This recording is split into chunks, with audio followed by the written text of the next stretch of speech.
남편이 시댁에 너무 많은 경제적 지원을 하니까 기분이 상합니다. 2025년 4월 11일 100일 법문 54일째 금요 증문즉서. 안녕하세요. 법륜 스님의 100일 법문 54일째 날입니다. 오늘은 일반 시민 누구나 참여할 수 있는 금요 증문즉설 강연이 열리는 날입니다. 스님은 새벽 수행과 명상을 마친 후 금요 증문즉설 강연을 하기 위해 정토사회문화회관으로 향했습니다. 아침 일찍부터 봉사자들이 증문즉설을 들으러 온 시민들을 맞이하고 있었습니다. 260여 명의 대중들이 자리한 가운데 오전 10시 15분이 되자 삼귀이와 수행문을 낭독하며 금요 증문즉설 강연을 시작했습니다. 유튜브 생중계는 3,400여 명이 접속했습니다. 스님은 증문즉설의 취지와 진행 방식에 대해 간단하게 설명한 후 곧바로 증문즉설을 시작했습니다. 증문즉설은 누구나 자신 마음속에 있는 의문이나 괴로움을 드러내어 말하는 자리입니다. 사전 준비는 필요 없고 그냥 진솔하게 얘기하면 됩니다. 다만 다른 사람이 있다는 점을 고려해서 혐오 발언이나 지나치게 긴 이야기만 피하시면 됩니다. 주제에는 아무런 제한이 없습니다. 자, 그럼 시작하겠습니다.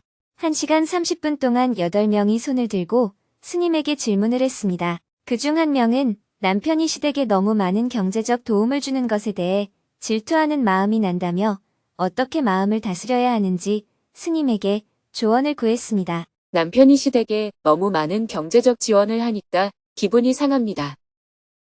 제가 요 며칠 괴롭고 기분이 나쁘고 화가 납니다. 남편이 시댁에 온 마음을 다해 경제적인 지원뿐 아니라 정성까지 쏟아붓고 있는데 그걸 보면 질투가 나고 기분도 상해요. 30년을 같이 살아왔는데 억울하다는 생각도 듭니다. 얼마 전 산불이 났는데 다행히 집은 타지 않았지만 농기구 같은 것들이 탔어요. 그 이야기를 듣고 남편의 얼굴을 보니 뭔가 꼭 해드리고 싶은 표정이 느껴졌습니다. 남편은 금전적으로 지원하고 싶어 했지만 저는 처음에 그 마음을 외면했어요. 그냥 약을 지어다 드리고 집 정리만 해드리는 정도로 생각했는데 남편의 얼굴을 보니 제 마음도 흔들려서 결국 조금이라도 도와드리자고 말을 꺼냈습니다. 그랬더니 남편은 무척 좋아하면서 제가 말한 금액보다 더 큰 액수를 이야기했습니다. 그렇게 도와드리고 나면 마음이 홀가분해야 할 텐데 오히려 기분이 나쁩니다. 이걸 언제까지 계속해야 하나 하는 생각이 자꾸 듭니다. 남편은 앞으로도 계속 그럴 사람이에요. 지금까지 한 번도 달라진 적이 없고 앞으로도 변하지 않을 거라는 걸 잘 압니다. 하지만 상황을 마주하면 또다시 기분이 상하고 마음이 좁아지는 것 같고 억울한 마음이 올라옵니다. 어떻게 하면 마음이 좀 가벼워질 수 있을까요? 남편이 시댁을 도운 것 때문에 질문자가 밥을 굶었다든지 집을 못 샀다든지 아이를 공부시킬 수 없었다든지 그렇게 결정적인 손해를 본 적이 있나요? 없습니다. 그렇다면 질문자가 속이 좁은 거예요. 남편을 아무리 바꾸려고 해도 쉽지 않죠. 그럼 그냥 괴로워하면서 사는 수밖에 없습니다. 기분 나쁘게 살면서 과보를 받아야죠. 그건 어리석은 행동이지 나쁜 행동은 아닙니다. 결혼한 부부가 시댁을 도울 의무가 있는 것은 아니기 때문에 돕지 않는다고 해서 질문자가 나쁜 사람은 아닙니다. 하지만 남편 입장에서는 자신의 부모이니까 도와주고 싶어 할 수 있어요. 결국 질문자가 할 수 있는 선택은 이 상황을 받아들이든지 이혼을 하든지 둘 중에 하나입니다. 그런데 시댁을 좀 돕는다고 해서 큰 재산상의 손실이 생긴 것도 아닌데 그게 기분 나쁘다고 이혼을 얘기한다면 아이들이나 주위 사람들이 보기에도 면목이 안 서는 일입니다. 판사 입장에서도 이게 이혼 사유인가 하는 생각이 들 정도로 평균적인 기준에 못 미친다고 볼 수 있어요. 만약 남편이 노름으로 돈을 탕진했거나 친구한테 큰 돈을 빌려줘서 문제가 생겼다든지 다른 여자에게 계속 돈을 주어 집안에 손실을 끼쳤다면 이야기는 다릅니다. 그런 경우라면 아이들 교육이나 가정생활에도 지장이 생길 정도니 당연히 이혼 사유가 될 수 있어요. 사람들은 두 가지를 기준으로 판단합니다. 첫째, 그 일로 인한 피해가 얼마나 컸는지, 둘째, 그 돈이 누구에게 쓰였는지입니다. 지금 상황은 그 집 아들 참 효자네. 자식 하나는 잘 두었네 하는 말을 들을 정도이지 세상 사람들로부터 비난받을 일도 아니고 질문자에게 큰 손해가 생긴 것도 아닙니다. 현재로서는 이혼하거나 받아들이거나 두 가지 중 하나를 선택할 수 있습니다. 그런데 이혼할 만큼의 일은 아니니 그냥 기분 나쁜 채로 사는 겁니다. 하지만 그렇게 사는 건 어리석은 일이에요. 어차피 일어날 일이면 기꺼이 받아들이는 게 낫습니다. 이런 방법도 있습니다. 남편이 100만 원을 드리자고 하면 150만 원을 드리자고 하고 남편이 500만 원을 드리자고 하면 600만 원을 드리자고 하고 남편이 1000만 원을 드리자고 하면 1200만 원을 드리자고 하는 겁니다. 시도해봤는데 잘 안 됩니다. 질문자가 돈을 더 많이 드리자고 한번 해보세요. 남편이 500만 원쯤 도와야 하지 않겠나? 라고 물으면 농기구가 다 탔는데 그걸로는 부족하지 않겠어요? 700만 원쯤은 도와야지요 하고 먼저 제안해보는 겁니다. 어머니께 용돈을 드릴 때도 남편이 50만 원 드리자고 하면 요즘 그 정도로는 부족하죠. 100만 원쯤 드려야지요 하고 제안하는 겁니다. 이런 식으로 10번쯤 해보면 남편이 그렇게 자꾸 주기만 하면 우리 살림은 어떻게? 이렇게 말할 겁니다. 그러면 문제가 자연스럽게 풀립니다. 하지만 지금처럼 남편이 500만 원을 주자고 말할 때 300만 원으로 줄이려고 하면 갈등이 생깁니다. 그래서 질문자는 계속 기분이 상할 수밖에 없어요. 질문자는 절에 다니세요? 아니면 교회에 다니세요? 절에 다닙니다. 이럴 땐 절에 다니는 것보다 교회를 다니는 게 더 나아요. 오늘부터 교회를 다니세요. 성경에 이런 말이 있습니다. 오리를 가자고 하면 십리를 가주어라. 왼뺨을 때리면 오른뺨도 내어 주어라. 겉옷을 달라고 하면 속옷까지 벗어 주어라. 이 세 구절만 명심하면 됩니다. 물론 질문자가 아직 속옷까지 벗어줄 정도는 아니라고 봐요. 그러나 오리 대신 십리를 가는 건 할 수 있잖아요.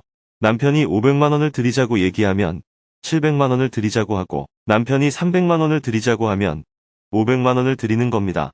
네, 스님 말씀대로 10번 정도 해보겠습니다. 10번 해보고도 여전히 마음이 불편하면 그때 다시 질문을 하세요.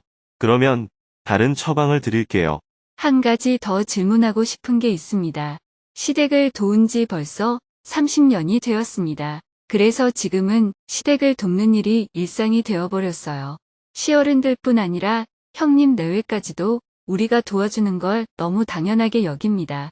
저도 고맙다는 말을 꼭 듣고 싶은 건 아니지만 서운할 때가 있습니다. 그럴 수밖에 없습니다. 30년이나 계속 도왔으니까요. 사람이 어떤 일을 오랫동안 해오면 그 일이 어느새 일상이 됩니다. 예를 들어 제가 증문즉서를 무료로 계속한다고 해서 여러분이 항상 감사하게 여기지는 않잖아요. 이제는 그냥 스님한테 가서 물어보면 된다 라고 당연하게 생각합니다. 만약 이 자리가 한 번에 100만 원씩 내야 올 수 있는 자리였는데 오늘 당신은 무료입니다 하고 연락하면 너무 고마워하겠죠. 뭐든 횟수가 쌓이면 당연해지고 당연해지면 고마운 줄 모르게 됩니다. 그러니 무조건 잘해주는 게 꼭 좋은 건 아니에요. 일상화가 되는 것은 자연스러운 겁니다. 그러니 질문자도 시댁에서 고맙다는 인사를 해주길 기대하지 마세요. 시댁을 돕는 일은 시부모님이 모두 돌아가셔야 끝납니다. 형제 관계는 부모님이 살아계실 때는 유지되지만 돌아가시고 나면 확실히 멀어집니다. 부모가 매개가 되는 관계가 형제이기 때문에 그렇습니다. 그러니 조금만 더 하세요. 30년이나 하셨으니까 50년까지만 해보면 어떨까요? 아들이 60이 넘었는데 이제 그만하라고 시어머니께 말씀드리고 싶습니다. 시어머니도 올해 연세가 90이 되셨습니다. 시어머니 나이가 90이면 앞으로 길어야 10년이네요. 10년만 더 해보세요. 알겠습니다. 스님께서 말씀하신 대로 하겠습니다. 계속해서 질문들이 이어졌습니다. 남편과 이혼 후 아들이 새엄마와 살고 있습니다. 코로나 때 외국에 다녀오더니 집에만 있고 욕도 하고 담배도 피운다고 해서 걱정이 많이 됩니다. 저는 어떻게 해야 할까요? 저는 동물 복지에 관심이 많습니다. 열악한 환경에서 밭을 지키고 있는 강아지를 보게 되었는데요. 무척 안쓰러운데 돕지 못하니까 자괴감이 듭니다. 조현병을 앓고 있는 아버지를 많이 미워하고 원망했습니다. 지금은 병상에 누워있는 아버지를 제가 어떻게 돌봐야 할까요? 어릴 때 엄마를 죽이고 싶을 정도로 미워했고 지금은 엄마와 비슷한 사람만 봐도 공포심에 사로잡힙니다. 어떻게 마음을 다스려야 할까요? 햇살 같은 좋은 언니를 만나 도움도 많이 받았습니다. 얼마 전 그 언니가 다른 사람으로부터 위해를 당했습니다. 제가 어떤 도움을 줄 수 있을까요? 정토행자의 서원에서 이 세상의 문제점을 진단할 때 공동체 붕괴라고 표현한 것은 무엇을 말하는 것인가요? 경전 강의를 듣고 있는데 금강경에서 일상무상이라는 표현이 이해가 안 됩니다. 이해하기 쉽게 다시 설명을 부탁드립니다. 질문을 하고 싶어서 손을 든 분들이 많았지만 못다한 질문은 다음 강연에서 이어가기로 하고 12시가 다 되어 강연을 마쳤습니다. 스님은 대중과 함께 지하 1층 공양관에서 점심 식사를 한 후 오후에는 행자들과 함께 사무실을 정리했습니다. 해가 저물고 저녁 7시 30분에는 지하 대강당에서 금요 증문즉설 강연을 이어나갔습니다. 많은 시민들이 증문즉설을 듣기 위해 정토사회문화회관을 찾았습니다. 시민들은 현장 접수를 하거나 질문 신청을 한 후 가벼운 발걸음으로 지하 대강당으로 이동했습니다. 유튜브에 5천여 명이 접속하고 현장에서 210여 명이 자리한 가운데 가수 성국님의 공연으로 금요 증문즉설 강연을 시작했습니다. 삼귀유와 수행문을 낭독하고 나서 스님이 무대 위에 자리했습니다. 1시간 반 동안 6명이 손을 들고 스님과 대화를 나누었습니다. 그중 한 명은 마음이 여려서 인간관계를 맺는 것이 힘들다며 어떻게 마음이 강해질 수 있는지 스님에게 조언을 구했습니다. 마음이 약해서 사람을 만나는 것이 불편합니다. 제가 마음이 너무 약해서 눈물도 잘 터지고 웃음도 잘 터집니다. 그래서 사회생활을 할 때도 문제가 많았습니다. 마음이 약하니까 사람을 많이 만나는 것도 불편합니다. 하나하나 민감하게 반응하기 때문에 사회적인 활동폭이 제한되는 것 같습니다. 스님께서는 정치인들도 만나고 많은 사람을 만나시는데 비난을 받거나 언쟁이 생길 때도 어떻게 그들의 의견을 경청할 수 있는지 궁금합니다. 저는 마음이 너무 약하고 잘 부서져서 인간관계의 폭을 넓히기가 어렵습니다. 어떻게 하면 마음이 강해질 수 있을까요? 눈물이 잘 터집니다. 눈물이 나는 것은 사는데 아무 지장이 없습니다. 손수건을 많이 써야 하는 것뿐입니다. 눈물이 잘 나는 사람이 눈물을 흘리면 안 된다 하고 집착하기 때문에 문제가 되는 것입니다. 눈물을 흘린다고 해서 남을 곤란하게 하는 요소가 없어요. 남을 때리는 것도 아니고 물건을 훔치는 것도 아니고 욕설하고 성추행하는 것도 아니기 때문에 전혀 문제가 되지 않습니다. 눈물은 눈물샘에서 생긴 것입니다. 너무 불편하면 안과에 가서 눈물샘을 좀 막으면 됩니다. 안구 건조증이 있는 사람은 눈물이 제때 안 나와서 기계로 눈물샘을 여는 시술도 한다고 해요. 마음이 약한 것도 아무 문제가 없습니다. 마음이 강하고 뻔뻔스러운 게 꼭 좋을까요? 질문자는 마음이 여린 사람인데 마음이 강한 것을 동경하고 있어요. 눈물이 나는 사람인데 눈물이 안 나기를 바라고 있습니다. 그냥 받아들이면 아무 문제가 없습니다. 사람들이 왜 우냐고 물어보면 눈물이 좀 많아서 그렇습니다라고 대답하면 됩니다. 저도 요즘 눈물이 많이 납니다. 나이가 들면 눈물이 많이 난다고 해요. 저는 2가지 지병이 있는데 하나는 목이 좋지 않아서 1년 내내 목감기가 있는 것이고 또 하나는 위가 약한 것입니다. 위가 잘 안 움직여서 체한 것 같은 증세가 자주 있습니다. 그래서 밥을 먹고 나면 소화 과정에서 하품이 나기도 하고 하품을 하면 또 눈물이 납니다. 눈물이 줄줄 흐를 정도여서 손수건을 늘 가지고 있어요. 어떤 때는 공연을 보다가 눈물이 나고 또 어떤 때는 공연을 보다가 하품을 해서 눈물이 나기도 합니다. 그럴 때 제가 정말로 감동해서 우는 건지 하품해서 우는 건지 사람들은 구분을 못합니다. 그럴 때는 그냥 눈물을 닦으면 됩니다. 질문자도 눈물이 나는 것을 그냥 인정하고 살면 됩니다. 그냥 자기 상태를 받아들이고 살면 됩니다. 만약 누가 문제로 삼으면 두려워하거나 피하지 말고 저는 눈물이 많은 편입니다 하고 이야기하면 됩니다. 저는 어릴 때부터 사람을 잘 알아보지 못했습니다. 그래서 인사를 안 한다고 야단 맞은 적이 많았습니다. 잘 아는 사람이라도 바로 알아보지 못하고 절 밖에서 만나면 도저히 누군지를 모릅니다. 요즘은 목감기 때문에 마스크도 끼고 다니니까 안경에 김이 서려서 안경을 벗고 다녀요. 사람을 잘 못 알아보면 안경이 없어서 못 알아봐서 죄송합니다 하면 됩니다.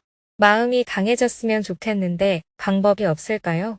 육체를 강하게 하려면 고된 훈련을 해야 하듯 마음을 강하게 하려면 마음의 훈련을 해야 합니다. 다리를 강하게 하려면 모래 주머니를 차고 뛰어야 하고, 팔을 강하게 하려면 역기를 들어야 하듯이, 마음을 강하게 하려면 자신을 모욕하거나 학대하는 사람과 같이 살아야 합니다. 그걸 견디면 강해져요. 매일 나에게 입만 열면 욕을 하는 사람과 같이 살면 어지간한 욕은 견딜 수 있습니다. 매일 나에게 심부름만 시키는 사람과 같이 살면 남이 나에게 무슨 일을 시켜도 덜 힘들게 느껴집니다. 그렇게 되면 강해지는 거예요. 제가 그런 욕을 먹어봤는데 한 번에 무너져서 다시 일어나기 힘들었습니다. 연습도 안 하고 강해지고 싶어 한다면 해법이 없는 거예요.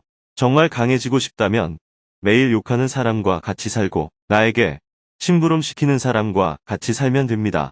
남편이 있다면 매일 욕을 해달라고 하면 됩니다. 이렇게 단련이 되면 어지간한 욕에도 끄떡 없어집니다. 질문자는 그런 훈련을 하겠다는 생각은 하지 않고 공짜로 얻으려고 하고 있어요. 그렇게 계속 당하다가 못 견뎌서 무너지면 어쩌나요? 그럼 그만두면 됩니다. 그럼 그냥 포기하고 살아야 할까요? 연습할 생각은 안 하고 공짜로 그렇게 됐으면 좋겠다고 생각하는 것이 욕심이에요. 자기에게 주어진 대로 살지 않고 자꾸 욕심을 내고 있는 것입니다. 질문자가 마음이 여리기는 뭐가 여려요? 마음이 여린 사람은 이렇게 꼬치꼬치 묻고 스님이 말해도 또 묻고 또 묻고 하지 않아요. 마음이 여린 사람은 부끄러워서 말도 못합니다. 그러니 그런 소리가 맞지 않습니다. 네, 잘 알았습니다. 감사합니다. 계속해서 질문들이 이어졌습니다. 현재 이혼을 했고 아이가 있는데 새로 여자친구를 만나면서 여러 가지 심리적인 스트레스를 받고 있습니다. 어떤 마음을 가져야 할까요? 정토회가 온라인으로 전환하고 나서 온라인 세대와 오프라인 세대의 갈등을 느끼고 있습니다. 스님은 이에 대해 어떻게 생각하나요? 30년 동안 다닌 절에서 스님들이 저에게 출가하라는 말을 자주 하다 보니 부담스러워서 절에 안 가게 됩니다. 제가 어떻게 해야 될까요? 불교에서는 옳고 그름이 없다고 하는데 잘 이해가 되지 않습니다. 누군가 제 다리를 부러뜨린다면 그 사람은 잘못된 행동을 한 게 아닌가요? 어떻게 하면 스님처럼 다른 이의 말을 경청할 수 있는지요? 저는 다른 사람의 이야기를 듣다 보면 자꾸 제 얘기를 하게 됩니다. 평소에 많이 예민하고 죄책감을 많이 느낍니다.